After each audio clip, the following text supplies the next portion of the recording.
In April this year, a cargo ship loaded with 300,000 tons of soybeans departed from Argentina and successfully arrived at China's Tianjin port after more than 10 days. However, China immediately rejected the soybeans. Subsequently, China Customs quickly issued a statement, clearly expressing its suspicion that the soybeans labeled as originating from Argentina were most likely from the United States. This news instantly attracted global attention, and people couldn't help but ask, why did the United States soybeans go through so much trouble to re-export through Argentina? On what basis did China determine that these soybeans originated from the United States? If you like our video content, please click to subscribe to my YouTube channel so that you can receive all our latest video content. Now, let's get into today's topic.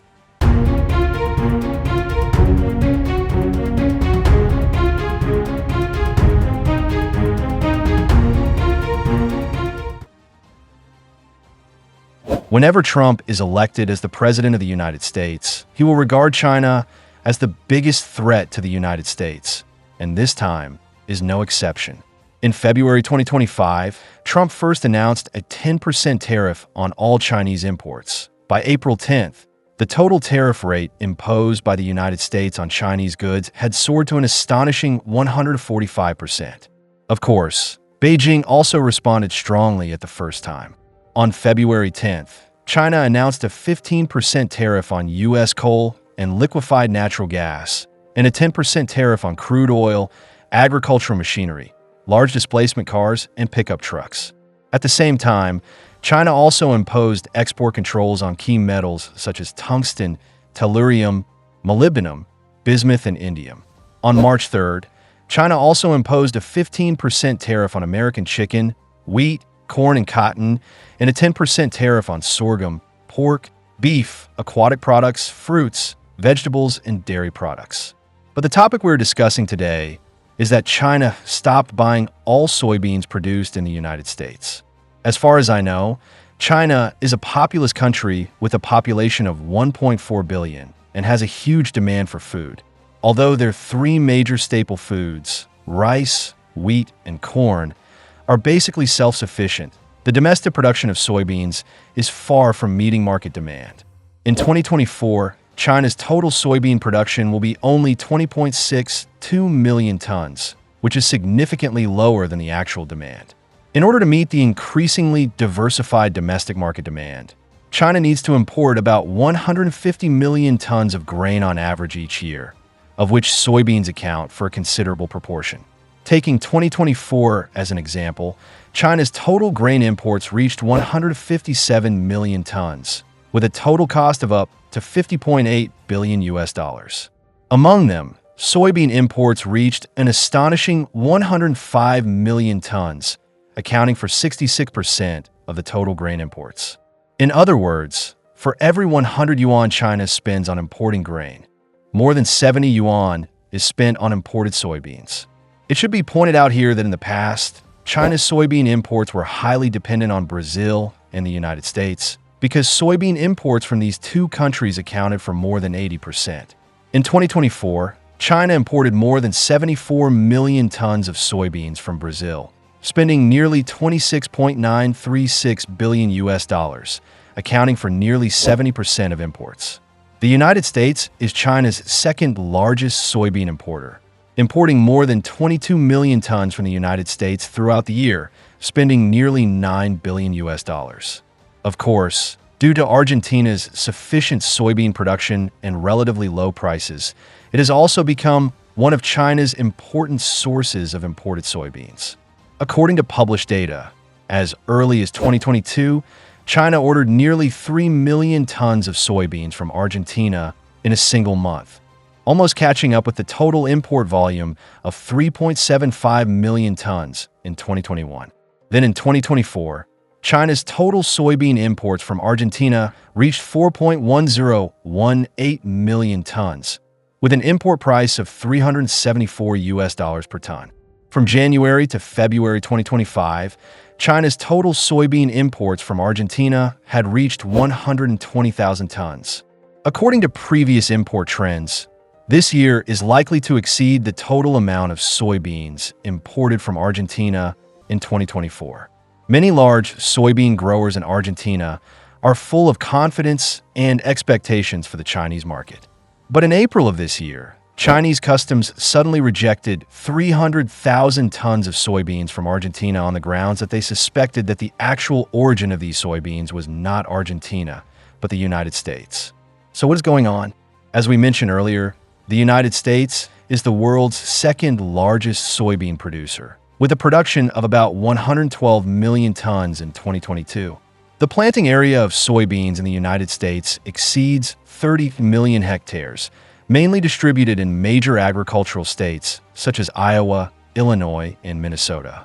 The peak period of U.S. soybean exports occurred in 2016, when the total export volume reached 58.23 million tons, of which the country imported 36.1 million tons, accounting for 62% of the total U.S. soybean exports, equivalent to 30% of the total U.S. soybean production.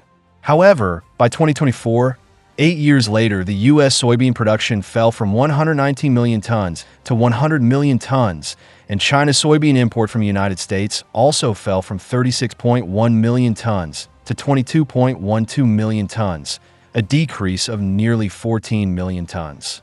This decline almost coincides with the 19 million tons of production reduction in the United States during the same period. The background of this situation is that U.S. President Trump once again imposed high tariffs on China. At present, the U.S. tariff rate on Chinese goods has soared to 245%, causing normal trade between China and the United States to almost stagnate. Under the pressure of such high tariffs, the export of U.S. soybeans has been slow to sell. But we all know that China is still the world's largest buyer of soybeans. So U.S. soybean merchants are trying every means to continue to export soybeans to China. In order to clear the inventory, some U.S. soybean merchants have come up with a crooked idea. They choose to ship soybeans to South American countries, replace them with new packaging, forged certificates of origin, and then export them to China as Argentine goods. In April this year, a cargo ship carrying 300,000 tons of soybeans arrived at a Chinese port. The outer packaging and accompanying documents of the cargo on board were all marked as made in Argentina. On the surface, it looked like a normal international trade. However, during routine inspections, Chinese customs staff keenly discovered some anomalies. The protein content of this batch of so-called Argentine soybeans was abnormally high. As we all know, due to the local soil, climate, and planting methods, the protein content of Argentine soybeans usually does not exceed 34%. But the test results of this batch of soybeans showed that the protein content was as high as 35.1%, which is highly consistent with the typical indicators of American soybeans. In further investigation, the staff even found that the sacks used to transport soybeans were all from the United States, which undoubtedly became key evidence. All signs point to one fact. This batch of so-called Argentine soybeans is actually American soybeans in Argentine clothing.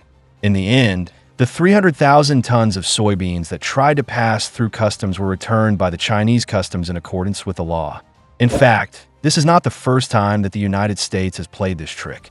As early as 2024, a batch of 200,000 tons of soybeans labeled "produced in Argentina" arrived at a Chinese port.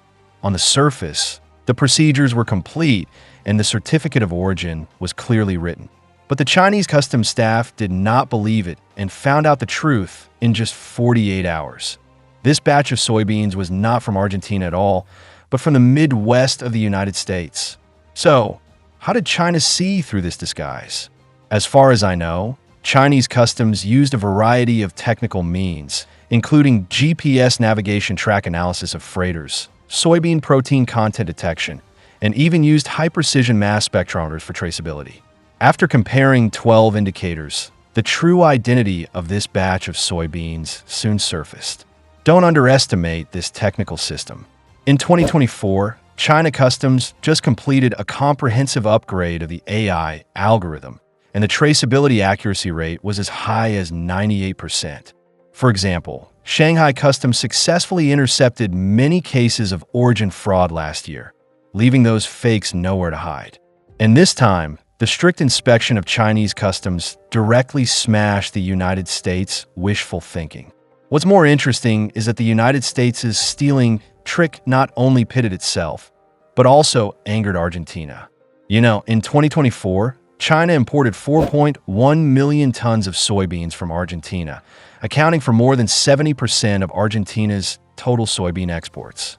As soon as the fake soybean incident happened, some Chinese companies immediately suspended their procurement contracts with Argentina.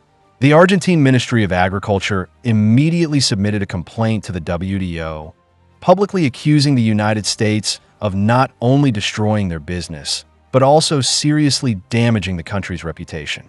They even calculated that the economic losses caused by this were as high as $200 million. According to the information I found, the Argentine government is currently discussing with China to establish a complete soybean traceability certification system to ensure that the origin of each batch of soybeans can be traced and cannot be falsified. This incident has also triggered a greater chain reaction in the international trade circle. The WTO held a special meeting in Geneva in December 2024, taking this incident as a typical case to promote the formulation of a global unified new regulation on origin supervision. It is worth mentioning that in addition to Argentina, China has previously intercepted and returned another batch of 200,000 tons of soybeans that were disguised as made in Brazil but actually came from the United States. Faced with the soybean dilemma, American soybean farmers and exporters at the time also came up with a solution. Transport American soybeans to Brazil, mix them with Brazilian beans, and then package them as made in Brazil and sell them to China. We mentioned the disadvantages of this method before, which simply does not work. Since China Customs blockchain traceability technology has been launched, every batch of Brazilian soybeans exported to China must be accompanied by a birth certificate, including data such as the planting plot, harvest time, and transportation route. Any abnormal trajectory will trigger unpacking and inspection. In the fourth quarter of 2024, China's Shandong port alone intercepted 3 batches of U.S. soybeans disguised as Brazilian beans, with a value of more than 20 million yuan. At present, China has established a global soybean price database to monitor the price difference between Brazil and the United States in real time. If the price of Brazilian beans suddenly rises against the trend, or the price difference with U.S. beans narrows to less than 5%, the system will automatically trigger an alarm. In February 2025, some Brazilian exporters tried to hype weather reduction to drive up prices. As a result, China directly released its reserve soybeans and suspended some orders, and the price fell instantly. After this incident of disguising U.S. soybeans as Brazilian soybeans, China reached a consensus with the Brazilian Ministry of Agriculture and the Soybean Association. Any resale of U.S. soybeans will be severely punished, including export quota cuts and additional tariffs. From a broad perspective, the impact of the tariff war on the global economy is obvious, especially for the trade war between China and the United States. Both sides are imposing high tariffs in order to protect their own industries or exert economic pressure. However, the ultimate victims are often businessmen and consumers who are not involved in the political game. Some small businesses may face higher costs due to rising tariffs, which puts them at a disadvantage in the market. Consumers may also feel the price increase because imported goods become more expensive, which undoubtedly reduces purchasing power. So in this political game between the two countries, I think more of the impact is on innocent businessmen and ordinary people. So, have you been affected by the tariff war? To not miss out on our future projects and news updates, please make sure you subscribe to our channel and turn on notifications. We will continue to provide you with more exciting and interesting content.